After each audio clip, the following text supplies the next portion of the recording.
समय Raina still alive.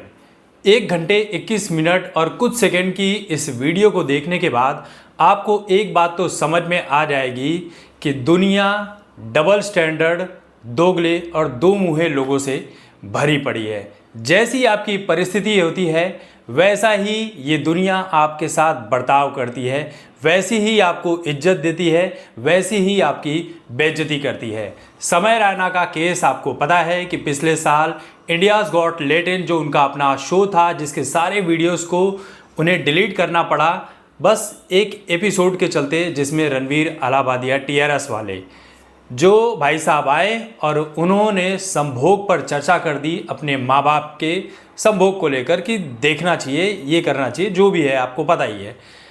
अब उस वीडियो को लेकर जिस तरह से इस देश की मीडिया, पुलिस सिस्टम, नेता, हम यूट्यूबर्स, हम आम जनता, हर कोई, अपने आप को भी मैं ये नहीं कह रहा हूँ कि भाई मैंने महान काम किया था, हमने भी समय रैना के ऊपर वीडियो बनाई, जैसी परिस्थिति थी हमने वैसा काम किया, जो चीज़ें चल रही थी, क्योंकि न्यूज़ देना हमारा काम है, हमने बस वैसी ही न्यूज़ दी जैसी दी।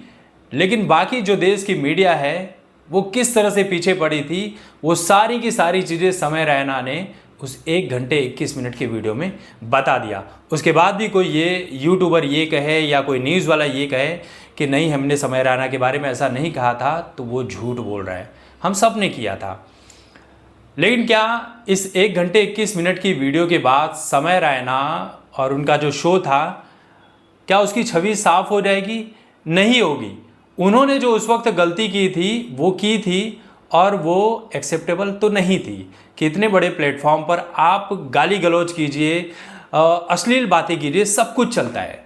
लेकिन माँ बाप के प्राइवेसी वाले चीज़ को लेकर रणवीर अलाहाबादिया को ऐसा नहीं बोलना चाहिए था। वो किसी भी जोक का हिस्सा नहीं है। समय रैना बताते हैं कि आपको लग रहा होगा कि टीआरएस वाले रणवीर अलाहाबादिया ने सिर्फ एक बार बात बोली थी।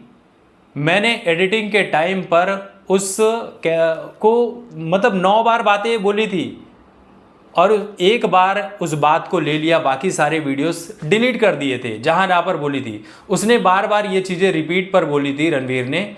लेकिन मैंने एक चीज़ रखी, वो कहते हैं ना कि 99% कीटाणु तो मैंने मार दिए थे, लेकिन 1% कीटाणु के चलते पूरा का पूरा पैंडेमिक फैल गया, रायता फैल गया था। अब जैसे ही ये चीज़ें हुई वैसे ही उनका यूएस का टूर था, वहाँ पर गए। वो काफ़ी डिप्रेशन में थे, काफ़ी परेशान थे, लेकिन उन्हें शो करना था। उनकी माँ का फ़ोन आता, अपनी माँ के सामने रोते हुए नज़र आते हैं। आपको पता ही होगा कि समय रैना कश्मीरी पंडित हैं। जब वो अपने पिता से बात कर रहे थे तो बोले कि आपको टेंशन नहीं हो रहा है, आपको दुख नहीं हो रहा है? तो उनके पिता ने कहा कि कश्मीर में जब हमारा घर छोड़कर हम चले आए, सब धन दौलत सब छोड़कर चले आए, मैंने तब नहीं रोया, मैंने दुख नहीं जताया। तो ये तो शो है, आज नहीं तो कल तेरी लाइफ से ये सारी प्रॉब्लम फिर से दूर हो जाएगी। तू ऐसी ही लाइफ जिएगा जैसी अभी जी रहा है या इससे बेहतर जिएगा। तो जिन लोगों को ये भी लगता है कि कश्मीर फाइल्स एक झूठी फिल्म है, प्रोपेगेंडा फिल्म है, ध्रुव राठी जैसे लोगों को, कांग्रेस के सारे नेताओं को, इस देश के वामपंथी लिबरल्स को और पाकिस्तान को, समय रैना पर तो भरोसा करते हो तुम, जो लोग समय रैना की कॉमेडीज देखते हैं। समय रैना खुद बता रहे हैं कि भाई कश्मीर में रातों रात हमें अपना सब कुछ छोड़कर भागना पड़ा था। हम वहाँ पर हीरो बनते तो हमारे नाम पर अक्षय कुमार आज कोई फिल्म कर रहा होता कि कश्मीरी युवा, कश्मीरी ये, हम गोलियां खाकर मर जाते भाई, हमारा कोई इतिहास नहीं रहता। आज हम अपना काम कर रहे हैं। आप समय रैना की बात कर लीजिए या आदित्य धर की बात कर लीजिए, अनुपम खेर की बात कर लीजिए, सारे के सारे ये कश्मीरी पंडित थे, लेकिन छोड़कर भागना पड़ा। जहाँ जहाँ गए आज अच्छा ही कर रहे हैं जहाँ भी हैं। तो समय रैना बताते हैं कि किस तरह से उन्होंने अपना यूएस का टूर किया, किस तरह से डिप्रेशन की गोलियां खाई, नींद की गोलियां खाई। अपने जो उनका दोस्त था, जो हैबिटेट सेंटर था जहाँ पर ये कॉमेडी शो चल रहा था, उनके माँ बाप को किस तरह से जब पुलिस लेने पहुँची, किस तरह से भाई हिंदू दल के लोग पहुँचे, हिंदू दल का नाम लिया लेकिन कहा कि ट्रायंगल फ्लैग वाले जब पहुँचे तो क्या क्या वो चीज़ें फेस करनी पड़ी। मेरे दोस्त के माँ बाप किस तरह से पैरों में गिरकर माफ़ी मांग रहे थे, गिड़गिड़ा रहे थे। वो वीडियो देखकर मुझे बहुत रोना आया।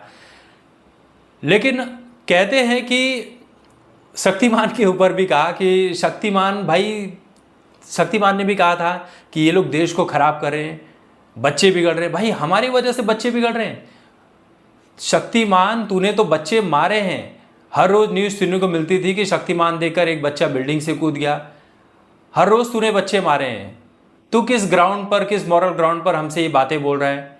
फिर अमिताभ बच्चन और रेखा का लेकर कुछ बातें बोल दी।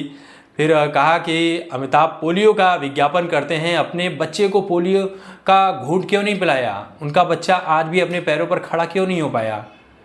मैं केबीसी में गया था, मैं बहुत सारी बातें बोल सकता था, मैंने अपने आप को दबाया। मैंने झूठा भी कहा कि मेरी दादी आपकी बहुत बड़ी फ़ैन है, जबकि मेरी दादी का देहांत तो 7 साल पहले ही हो गया था। लेकिन मैं कुछ तो कहना था। कहते हैं कि एक नॉन वेजिटेरियन व्यक्ति कभी भी नॉन वेज खाना छोड़कर वेजिटेरियन बन सकता है, लेकिन एक वेजिटेरियन व्यक्ति नॉन वेज नहीं खा सकता है। कहने का मतलब ये था कि मैं अश्लील कॉमेडी, गाली गलौज वाली कॉमेडी करता हूँ तो मैं कभी भी साफ सुथरे कंटेंट में जा सकता हूँ, लेकिन साफ सुथरा वीडियो बनाने वाला, कंटेंट बनाने वाला गाली गलौज नहीं कर सकता। लोग उसे पसंद नहीं करेंगे। और यहीं पर रणवीर अलाहाबादिया ने गलती कर दी। ये भाई साहब साधना करता है, योग करता है, देवी देवताओं की बात करता है, अच्छे पॉडकास्ट करता है। इसे लगा कि मुझे भी यहाँ पर बोलना चाहिए, इसने बोला और रायता फैला दिया रणवीर ने। फिर उसके बाद मीडिया के ऊपर आते हैं। मीडिया कह रही थी कि ये देश को बिगाड़ रहे हैं। भैया हम देश को बिगाड़ रहे हैं? हम बिगाड़ रहे हैं देश को? देश को तो तुम मीडिया वाले बिगाड़ रहे हो। अगर हमने अपना काम छोड़ दिया ना हंसने हंसाने का, जहाँ पर जनता स्क्रोलिंग करते हुए बिजी है, तो ये देश इस सिस्टम से, मीडिया वालों से सवाल पूछना शुरू कर देगा जिसका जवाब तुम्हारे पास है ही नहीं। इस देश को मीडिया ने खराब करके रखा हुआ है। तो आप ये समझिए कि समय राणा अपना इंडियाज़ गॉट टैलेंट का सीज़न 2 भी लेकर आ रहे हैं, लेकिन जो बातें उन्होंने 1.5 घंटे में कही समय राणा ने, हंसते हंसाते हुए अपनी बात को, जो भी 1.5 साल के भीतर उनके अंदर चल रहा था, जो भी चीज़ें हुई, इसको कॉमिक टाइम के साथ कहना ये आसान काम नहीं है। तो वही कह रहा हूँ कि आज सोशल मीडिया पर 2.5 करोड़ से ज़्यादा व्यूज़ मिल चुके हैं समय रैना को उस वीडियो के लिए। लोग देख रहे हैं तभी ना। आज बहुत से लोग ज़्यादातर पॉजिटिव बात कर रहे हैं समय रैना के लिए, लेकिन एक वो वक्त था जब पुलिस सिस्टम पड़ा हुआ था। असम के सीएम ने FIR कर दी थी, महाराष्ट्र के सीएम पीछे पड़े हुए थे, बहुत सारी चीज़ें चल रही थी। तो ऐसी एक सिचुएशन से निकल कर आए। तो कहने का मतलब ये भी है कि आपके ज़िंदगी में बड़ी से बड़ी प्रॉब्लम आ जाए, अगर आपने धैर्य रखा, हिम्मत रखी, तो आप उस बड़ी से बड़ी प्रॉब्लम से भी चुटकी बजाकर निकल जाएंगे। तो समय रैना की वीडियो से बहुत कुछ सीखने को मिलेगा।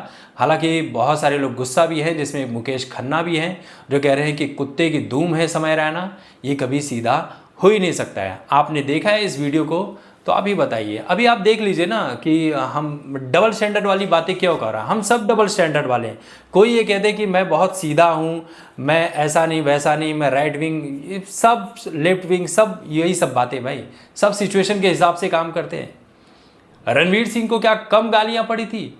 रणवीर सिंह नंगा है, देश को बर्बाद कर रहा है, गांजा फूकता है, सब कुछ बातें चली, लेकिन एक धुरंधर फिल्म आती है और रणवीर सिंह पूरी तरह से चरित्रवान बन जाते हैं, साफ हो जाते हैं। आज रणवीर सिंह की सब तारीफें कर रहे हैं। रणवीर कपूर को इस वक्त गालियां दी जा रही है कि रणवीर कपूर बीफ गाय है, ऐसा करता है वैसा करता है, लड़कियों के साथ भाई इसके गंदे रिश्ते हैं, सब कुछ है। लेकिन मैं दावे के साथ कहता हूं, अगर नितेश तिवारी ने रामायणम को बहुत अच्छे से बनाया होगा तो यकीन मानिए यही इस देश की जनता रणवीर कपूर को सर आंखों पर भी बैठा लेगी। जो लोग मोदी जी को अपना भगवान मानते थे, तारीफ किया करते थे, सब कुछ किया करते थे, उन लोगों ने ही मोदी को गालियां दी है, जूते चप्पल बरसाए हैं। अभी जब UGC का मामला आया था, विपक्ष तो दे ही रहा था गाली, सपोर्ट करने वाले लोग भी गालियां देने लगे। तो ये परिस्थिति की डिमांड होती है, जैसी परिस्थिति होती है लोग वैसा काम करते हैं। तो इस दुनिया में कोई भी ये कह दे कि मैं बहुत सीधा साधा हूँ, मैं दूध का धुला हूँ, तो भैया इस दुनिया में दूध का धुला हुआ सीधा साधा कोई भी नहीं है। कोई भी नहीं मतलब कोई भी नहीं है।